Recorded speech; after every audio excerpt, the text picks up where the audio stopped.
कर चलते हैं नेपाल। नेपाल लगातार चर्चा में बना हुआ है और नेपाल से इस समय की बड़ी खबर आपके लिए यह है कि नेपाल की पूर्व मुख्य न्यायाधीश सुशीला कार्की नेपाल की अंतरिम प्रधानमंत्री बन गई हैं।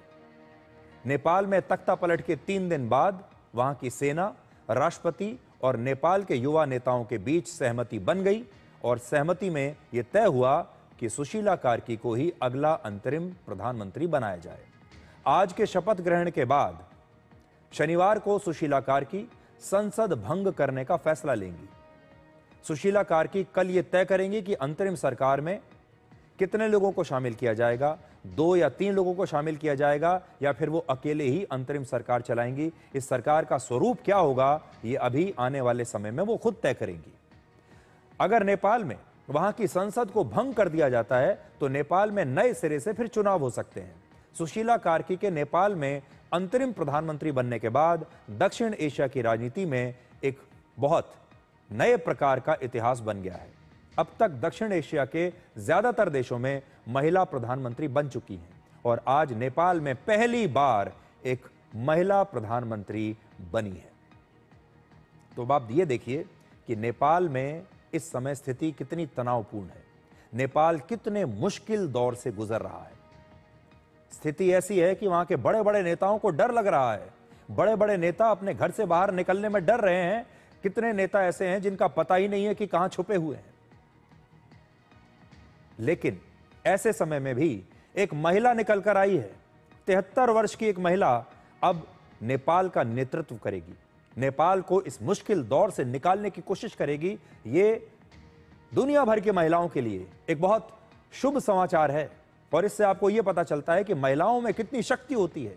आज बड़े से बड़े नेता भी नेपाल की स्थिति को देखकर शायद घबरा जाएंगे और कहेंगे कि हम इस समय कुछ नहीं कर पाएंगे, निष्क्रिय हो जाएंगे।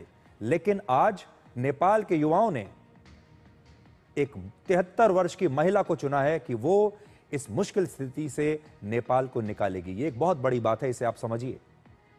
अब आपको सुशीला कार्की के बारे में बताते हैं। उनकी उम्र, जैसे मैंने आपको कहा, 73 वर्ष है। वो नेपाल के सुप्रीम कोर्ट की पहली महिला मुख्य न्यायाधीश रह चुकी हैं। तो रिकॉर्ड उनका देखिए, पहली महिला मुख्य न्यायाधीश हैं और अब नेपाल की पहली महिला प्रधानमंत्री भी हैं। वर्ष 2016 से 2017 तक वो नेपाल की चीफ जस्टिस रही।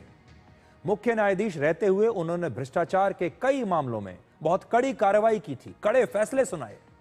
उन्हें भ्रष्टाचार बर्दाश्त नहीं था और उन्हें भ्रष्टाचार का विरोध करने वाला एक बहुत सशक्त व्यक्ति माना जाता है।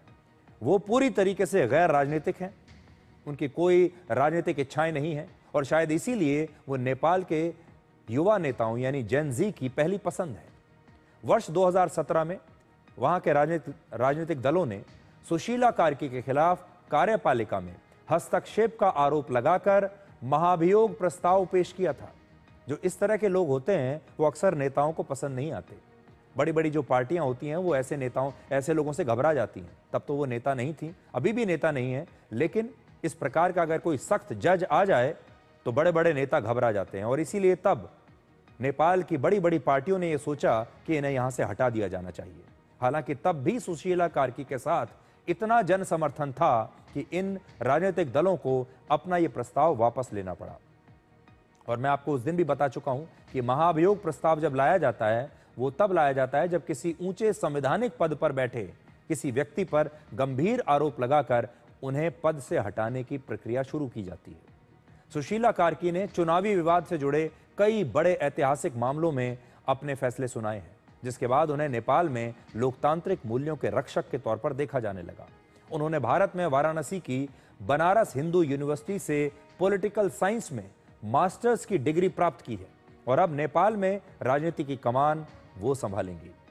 तो भारत में उन्होंने पढ़ाई की है। सुशीला कार्की अब तक 2 किताबें भी लिख चुकी हैं।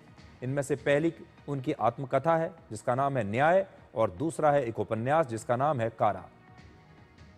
अब आपको वो नई तस्वीरें दिखाते हैं जिसमें सुशीला कार्की शपथ ग्रहण कर रही है। ये नई तस्वीरें आई हैं नेपाल से।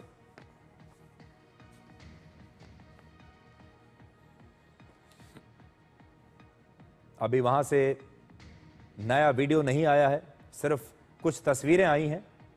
और देखिए अब वीडियो भी आ गया है। नेपाल में एक बहुत बड़ा टर्निंग पॉइंट इसे माना जाएगा, जब 73 वर्ष की सुशीला कार्की नेपाल की पहली महिला प्रधानमंत्री के तौर पर अब से थोड़ी देर पहले उन्होंने शपथ ली है।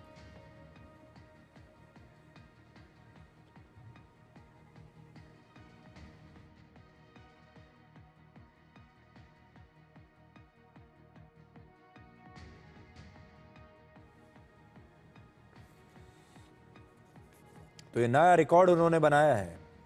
नेपाल की पहली महिला चीफ जस्टिस बनी और अब नेपाल की पहली महिला प्रधानमंत्री भी बन रही है। अब आपको यह बताते हैं कि सुशीला कार्की के प्रधानमंत्री बनने का मतलब क्या है, भारत पर इसका क्या असर पड़ेगा, इस पूरे क्षेत्र पर इसका क्या असर पड़ेगा। पहला, अब नेपाल शायद राजशाही की तरफ नहीं जाएगा। हालांकि नेपाल के राजा ज्ञानेंद्र और उनके समर्थकों ने इसकी बड़ी कोशिश की।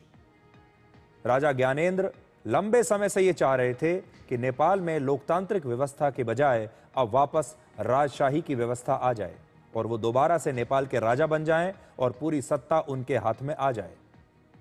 और इस समय भी जो लास्ट के पिछले जो 2-3 दिन चल रहे थे, बड़ी कोशिशें ऐसी वहां पर की गई कि नेपाल में दोबारा से राजशाही आ जाए, राजा और रानी का जमाना लौट आए। लेकिन आज सुशीला कार्की के अंतरिम प्रधानमंत्री बनने से अब ऐसा लगता है कि नेपाल में राजशाही नहीं आएगी। दूसरा, चीन की हमेशा से नेपाल में बहुत दिलचस्पी रही है। नेपाल के पूर्व प्रधानमंत्री केपी शर्मा ओली चीन के बहुत करीबी माने जाते थे और अभी आपको याद होगा 3 सितंबर को चीन की परेड में राष्ट्रपति शी जिनपिंग के साथ केपी शर्मा ओली भी मौजूद थे। उनकी तस्वीरें थी जब चीन की जो विक्ट्री डे परेड थी उसमें वो शामिल हुए थे। आज चीन भी ये जरूर सोच रहा होगा कि नेपाल में इतने बड़े आंदोलन के बाद शायद अगर उसका कोई अपना आदमी सत्ता में आ जाता तो अच्छा रहता। अब सवाल यह है कि सुशीला कार्की को लेकर चीन की क्या रणनीति होगी।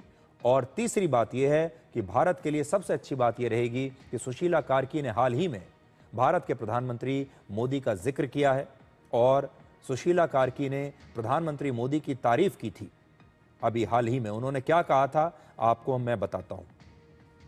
सुशीला कार्की ने कहा था कि भारतीय नेताओं के साथ मेरे अच्छे संबंध हैं और मैं विशेष रूप से कहना चाहती हूं कि मैं मोदी जी को नमस्कार करती हूं। मोदी जी के बारे में मेरी बहुत अच्छी धारणा है। और यह बयान सुशील कार्की ने 2 दिन पहले 10 सितंबर को तब दिया था जब उन्हें अंतरिम प्रधानमंत्री पद के लिए उस समय चुना गया था। तो नेपाल जैसे देश में वहां के लोग, हमने देखा बहुत सारे लोग वहां ऐसे थे जो ऐसे मुश्किल समय में मोदी जैसे नेता को मिस कर रहे थे। कई नेपाल के युवा ये कहते हुए सुने गए कि आज हमारे देश में मोदी जैसे प्रधानमंत्री की आवश्यकता है, काश हमारे पास मोदी जैसा कोई प्रधानमंत्री होता। बहुत सारे लोगों को आज ये समझ में आ रहा है कि जब देश में एक स्थायी सरकार होती है, देश में एक स्थायित्व होता है और एक सशक्त नेता होता है तो फिर वो देश आगे तरक्की करता है। और जब ऐसा नहीं होता तो हालात नेपाल जैसे बन जाते हैं। इसलिए कुल मिलाकर हम ये उम्मीद करते हैं कि सुशीला कार्की का संबंध भारत से रहा है, भारत में उन्होंने पढ़ाई की है, प्रधानमंत्री मोदी से वो प्रभावित हैं, उनकी प्रशंसा भी करती हैं और इससे पिछली जो सत्ता थी वो चीन की करीबी मानी जाती थी। अब ऐसा लगता है कि नेपाल अगर भारत के प्रति झुकाव नहीं भी रखेगा तो कम से कम न्यूट्रल रहेगा, बीच में रहेगा और यह भारत के लिए अच्छी खबर है। नेपाल में इस पूरे सत्ता परिवर्तन का श्रेय वहां के युवा नेताओं को जाता है। भ्रष्टाचार के खिलाफ उन्होंने आंदोलन किया और सरकार को बदल दिया 2 दिन के अंदर। अब नेपाल में जो बदलाव हो रहा है वो युवा नेताओं की मांग के मुताबिक हो रहा है और युवा नेता यानी जेन जी की यह मांग थी कि सुशीला कार्की को ही प्रधानमंत्री बना जाए, नेपाल की संसद को भंग कर दिया जाए और ये दोनों मांगें मान ली गई हैं। नेपाल का पूरा आंदोलन भ्रष्टाचार के खिलाफ था। युवा नेता भ्रष्टाचार को किसी भी कीमत पर खत्म करना चाहते थे। वो वहां के पुराने नेताओं से बहुत परेशान थे, उनसे बहुत क्रोधित थे। ऐसे में अब नेपाल की सबसे बड़ी चुनौती यही है कि नेपाल की जो व्यवस्था है उसे रीसेट किया जाए। क्या वहां की व्यवस्था हमेशा के लिए बदलेगी। वरना इस प्रकार जब किसी भी देश में बड़े बदलाव के लिए आंदोलन होता है तो बदलाव के नाम पर सिर्फ यही होता है कि व्यवस्था वही रहती है और चेहरे बदल जाते हैं। हम उम्मीद ये करते हैं कि नेपाल में चेहरे भी बदलेंगे और व्यवस्था भी बदलेगी और नेपाल की जनता को और नेपाल के युवाओं को न्याय मिलेगा, उन्हें अच्छा जीवन जीने का अवसर मिलेगा, उन्हें रोजगार मिलेगा, उनका जीवन पहले से अच्छा होगा और नेपाल की जनता को भी विकास मिलेगा। ऐसी हम उम्मीद करते हैं और आज नेपाल के युवाओं के लिए और नेपाल के लोगों के लिए हमारी बहुत बहुत दिल से शुभकामनाएं। अब नेपाल से वापस आपको अपने देश की राजनीति में